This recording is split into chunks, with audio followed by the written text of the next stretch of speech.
tentando sempre colocar em destaque a controvérsia sobre teoria monetária. Os neoclássicos são descendentes dos keynesianos, os monetaristas são descendentes dos clássicos.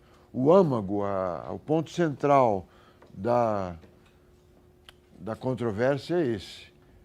As pessoas trabalham num mundo com preços nominais ou com preços relativos. Elas não se enganam com a inflação e com a deflação, ou elas se enganam? E eu dei o exemplo da navegação. Quer dizer, o navegante trabalha num mar de cruzeiros ou de dólares, apesar de ele ter um ponto de partida conhecido e um destino desejado. Mas na viagem é toda determinada por ventos, marés, ondas, que afetam esse mar de cruzeiros, onde ele navega.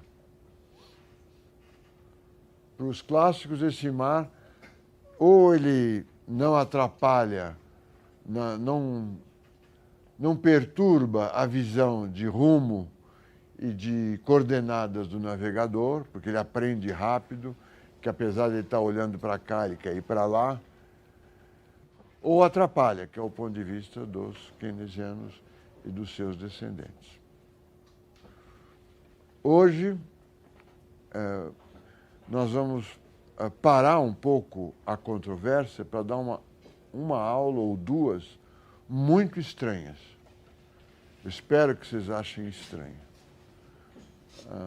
O que os economistas falam é estranho para os não economistas.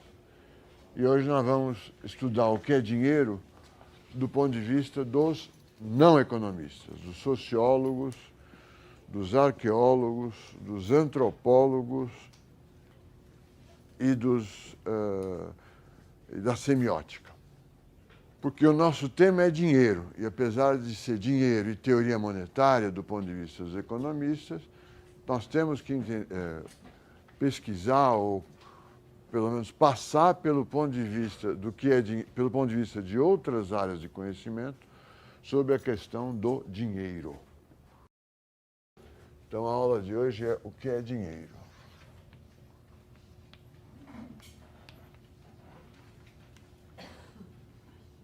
E a bibliografia é de autores clássicos ou consagrados, digamos assim, e vale a pena ler. O primeiro autor é o Georg Simmel, alemão, século XIX, final do século XIX, que escreveu O Dinheiro. Está na lista de leitura o livro dele. É um livro consagrado. O outro livro é de um economista francês, Jacques Attali, que foi ministro do planejamento do Mitterrand e do Orleans, chamado Violência da Moeda. O terceiro livro é do Polanyi, é um artigo que também está citado na lista de leitura, a sociologia... o quarto é o Roland Barthes, é um livro de artigo chamado Mitologia, que tem em português. Também não precisa ler, só se vocês tiverem curiosidade. Eu gostaria que vocês tivessem curiosidade. Então, a sociologia do dinheiro.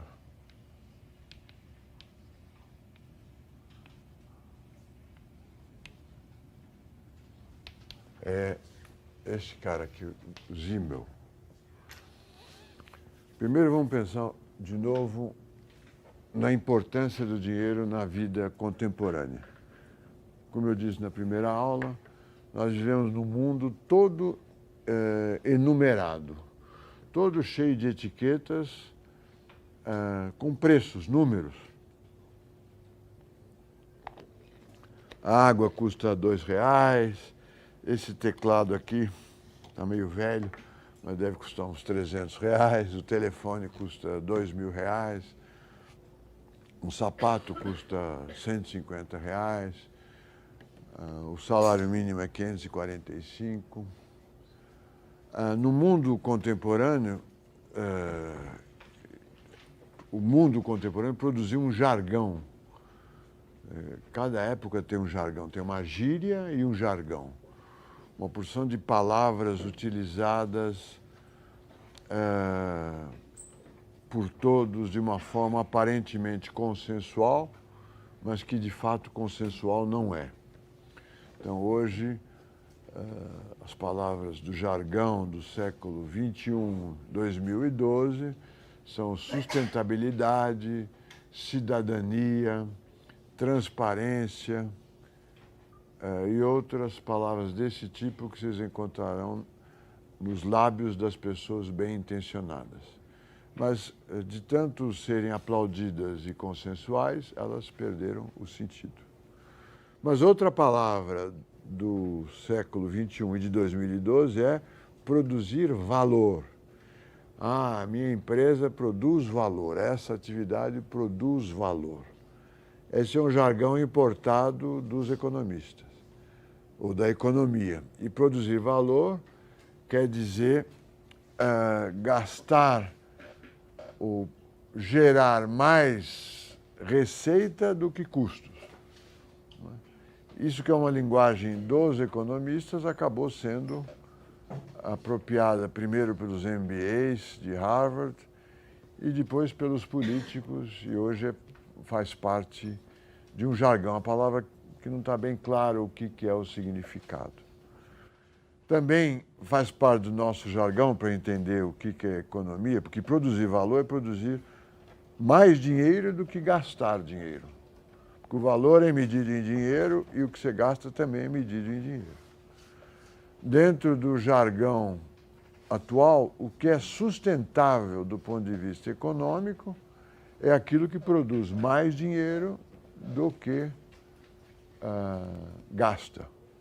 O que não é sustentável é considerado artificial, falso, temporário, subsidiado. Todas essas são palavras negativas, né? Isso aqui é subsidiado. Isso aqui só existe porque o governo apoia ou porque o governo não cobra impostos dessa atividade. Isso é não natural no século XXI, em 2012. Eu imagino que na época das religiões, no século XVII, XVI, XV, natural era o que era criado por Deus. O que não fosse criado por Deus não existia. Na Bíblia, no Velho Testamento, vou contar uma história que eu aprendi interessante. A comida kosher é uma comida, uma dieta dos judeus. Os muçulmanos não têm a comida kosher, mas também têm algumas restrições, particularmente com o porco, como os judeus têm. A explicação que os judeus dão atualmente é que era uma regra de saúde antiga, o porco faria mal à saúde e que passou pelos tempos. Foi, vamos dizer assim, derivada de uma interpretação da Bíblia, mas era uma regra de boa saúde, de boa higiene. A interpretação, a história diferente que eu ouvi, numa aula, é que no Gênesis, que conta a história do mundo, numa interpretação literal, Deus criou os animais com certas características naturais, que fazia com que, por exemplo, os peixes têm escama e vivem na água. Os animais têm 4 patas e vivem na terra. Que mais? Os animais que vivem na terra têm a pata de uma determinada forma. Uma interpretação literal do Gênesis gerou a conclusão de que o que não obedecesse a essa cosmogonia, a essa descrição do mundo, era não natural, não divino e, portanto, coisa do diabo. Assim, eu não sei se o kosher é assim, eu tenho a impressão que é, a lagosta que tem pernas e anda no fundo do mar não é natural. Portanto, é coisa do diabo, coisa do mal, não deve ser comida. O peixe sem escama, peixe de rio, não deve ser comido. E o porco, que tem aquela patinha estranha, além de ser estranho o rabo e o focinho também, né? É banido da alimentação. Uma interpretação literal do Gênesis, que gerou a dieta kosher. Estudos bíblicos mostram que o porco era um animal limpo nos tempos da antiguidade e com menos doenças do que os cavalos e os bovinos. É lógico que é uma interpretação não aceita, mas é a interpretação de um estudante da Bíblia. Isso não acontece só com os judeus. Os muçulmanos, eu não sei a razão, deve ser parecida. O islamismo é uma religião próxima ou inspirada inicialmente no judaísmo, por incrível que pareça. No final desta aula ou na aula que vem, nós vamos mostrar que não tem nada de, por incrível que pareça. É plausível que o judaísmo, o cristianismo e o islamismo, as três religiões decorrentes do Abrão, têm origens próximas e compitam entre si, e não com o budismo, o shintoísmo ou religiões da Ásia, do Extremo Oriente. O cristianismo também produziu interpretações da Bíblia literais que até pouco tempo causavam desconforto ou sofrimento desnecessário. A frase do Gênesis, parirás o teu filho com dor, proibia no passado que as mulheres fizessem cesariana. A operação cesariana era banida ou proibida pela Igreja Católica. E não fiquem escandalizados, porque nós, economistas, também devemos produzir uma porção de regras que nós vamos ver na época, quando estudarmos a depressão, que cerceiam o nosso pensamento e a possibilidade de agir. Muito bem, todo esse desvio é para mostrar ou para sugerir que no mundo contemporâneo o dinheiro é muito importante e o que não produz dinheiro não é natural, não é sustentável, não produz valor. Eu chamo essas palavras de jargão porque elas são valores incontestáveis e também não discutíveis. A Petrobras já fez propaganda dizendo que ela era uma empresa verde e sustentável, até que o Conselho Nacional de Regulamentação de Publicidade, o CONAR, proibiu-a de fazer. A Vale também diz que é sustentável, ou dizia que era sustentável. Se vocês andarem na rua, vocês vão ver o Ford Eco. Por que diabo o Ford é Eco, ninguém sabe. Mas é um jargão que quem compra acha que está comprando um carro verde.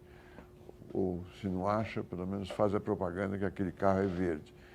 Ele consome gasolina, produz CO2 e não tem nada de verde. No mundo que nós estamos vivendo, o dinheiro é que faz as coisas ficarem naturais, para dar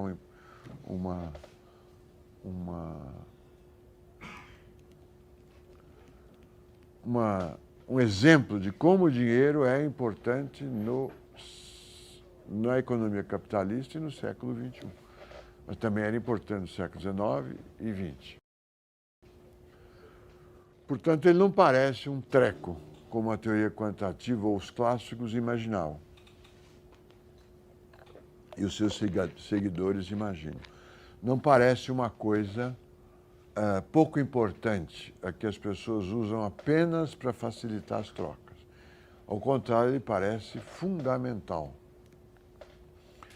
É interessante que os monetaristas, que acreditam na teoria quantitativa da moeda e que ninguém se engana com dinheiro, são chamados de monetaristas e são os grandes teóricos do assunto moeda.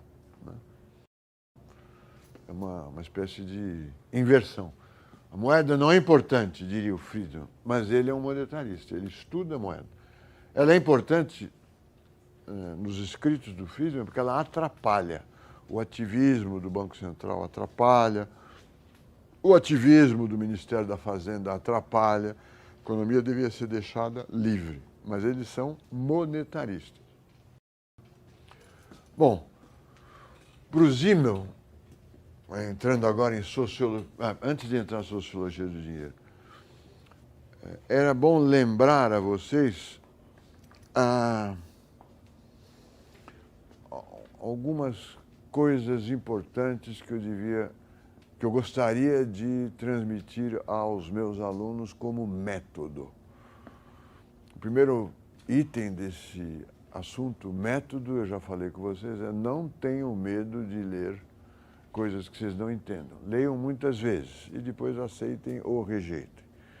A segunda é não comprem ou não aceitem mecanismos mágicos que explicam um fenômeno.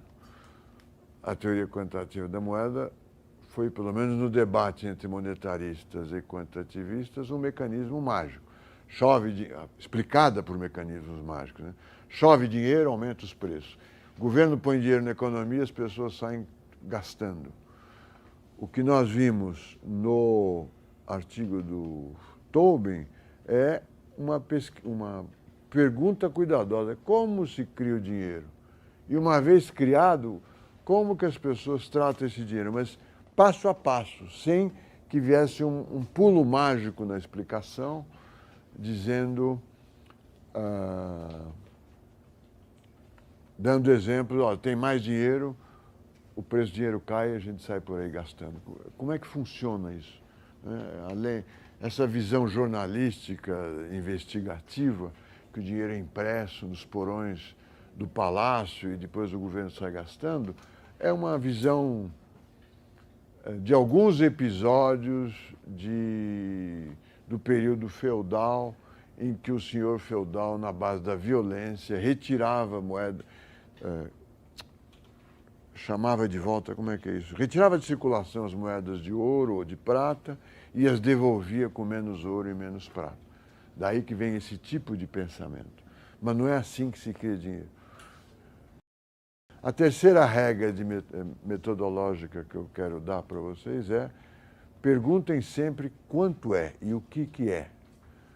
Evitem, isso eu falo para os cursos que eu dou para os jornalistas também, evitem as porcentagens.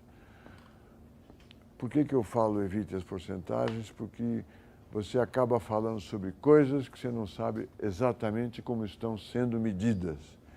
E para acordá-los, eu vou dar um episódio da minha experiência pessoal. Eu, no governo federal, na época que existia a lei da informática, era uma lei que pretendia proteger a indústria nacional de informática. E ela era não só parte da política industrial, como também parte da política de segurança nacional, governo militar. Em 1983, 5, assume o primeiro governo civil, mas a lei estava lá e existia um Conselho Nacional de Informática. E eu tomava parte nesse conselho. Sentavam numa mesa, numa sala fechada. Na primeira mesa sentavam os ministros, atrás os assessores e atrás os assessores dos assessores. Era uma reunião tensa, em que sentavam o ministro, na época existia o ministro do Exército, o ministro da Marinha, o ministro da Aeronáutica, o chefe do Serviço Nacional de Informações, um representante do presidente da República e outras altas autoridades. O ministro da Ciência e Tecnologia era um homem que havia sido perseguido pelo governo militar, o ministro Renato Archer. E o tema da reunião era incentivo fiscal para a indústria de informática. E houve uma grande briga entre, vamos dizer, os militares e os civis, uma grande discussão se a porcentagem devia ser 5% ou 10%. Eu não era um homem aplicado nesse assunto, eu estava lá por força da posição que eu ocupava, era obrigado a estar lá, mas eu vi aquela discussão, se era 5% ou 10%. E resolvi perguntar 5% ou 10% de quê? Da receita, do lucro, do imposto devido, do quê? 5% é para cada 100, 5. É um número puro. E, para meu espanto, ninguém sabia do que se tratava. Se era 5% do lucro, ninguém tinha sido aplicado, que nem eu, né? Se era 5% da receita, se era 5% do imposto. E assim acabou aquela reunião. Então, eu proponho para vocês também, sempre que ouvirem falar porcentagem, tenham sempre a curiosidade genuína e perguntam 5% de quê ou 10% de quê. Principalmente nós, economistas, que estamos sempre falando em porcentagens. A porcentagem é um número puro, ele não tem medida. 1 metro é um número que tem uma medida. 1 metro você vai em Paris, eu acho, tem lá um pedaço de metal absolutamente insensível à temperatura e pressão, que representa 1 metro. Todo fabricante de fita métrica vai lá, tira uma medida e faz fitas métricas. 1 quilo também é uma medida concreta. Não sei se existe um padrão, mas é a medida da atração que o corpo, que a gravidade da Terra exerce sobre todos os corpos. Portanto, nós sabemos o que é 10 quilos ou 5 quilos. A temperatura também é a medida concreta, 20 graus centígrados ou 40 graus Fahrenheit. Tem uma medida precisa, é uma medida concreta. O dinheiro é um número puro. Se perguntar o que é um real? Um real é um real, é um índice, ele não mede nada. Quer dizer, é um número que expressa uma unidade abstrata, um real, ou $1, ou €1. Não há nenhum lugar do mundo, no século XXI, que você possa encontrar o que seja equivalente a €1. Uma sala onde tem lá, ó, isso aqui é 6 diamantes, uma barra de ouro, não sei o que, isso aqui vale €1. Não é assim. Foi assim, ou gostariam que fosse assim, na época do padrão ouro. Uma unidade monetária valia uma certa quantidade de ouro, comprava uma certa quantidade de ouro. Mas isso acabou em 1932 pela primeira vez, em 1971 pela segunda vez. Hoje, um real é um real. É um índice, como você diz, olha, se a altura média dessa classe, que é 1,75 m, quem é mais baixo, mede... 1,75 eu faço igual a 100. Quem é mais baixo, eu digo que é 90, por exemplo, é 10% mais baixo. Quem é mais alto, 10%, é 110. Aí é um número puro, é um índice. O dinheiro é um índice. Os monetaristas acreditam que se olha para esse índice e sempre está calculando porcentagens. E os não monetaristas dizem, olha, esse índice é que pauta a nossa vida e nós não calculamos as porcentagens com tanta rapidez assim. Nós não calculamos preços relativos, nós trabalhamos com índice. Mas é um índice, é tão importante na nossa vida, mas é um índice. Tem um número abstrato. Nós somos uma sociedade, parece um mundo, mais do que uma sociedade, pitagórico. Tudo tem um número e esse número é um número puro. Nós falamos, o produto interno bruto brasileiro é de 4 trilhões de reais. Não é 4 trilhões de horas trabalhadas, não é 4 trilhões de toneladas, não é 4 trilhões de volts, são 4 trilhões de reais. É uma sociedade sofisticada, que mede todas as coisas por esse índice. E que pretende que esse índice, que mede coisas tão diferentes, tenha um valor estável. É uma pretensão,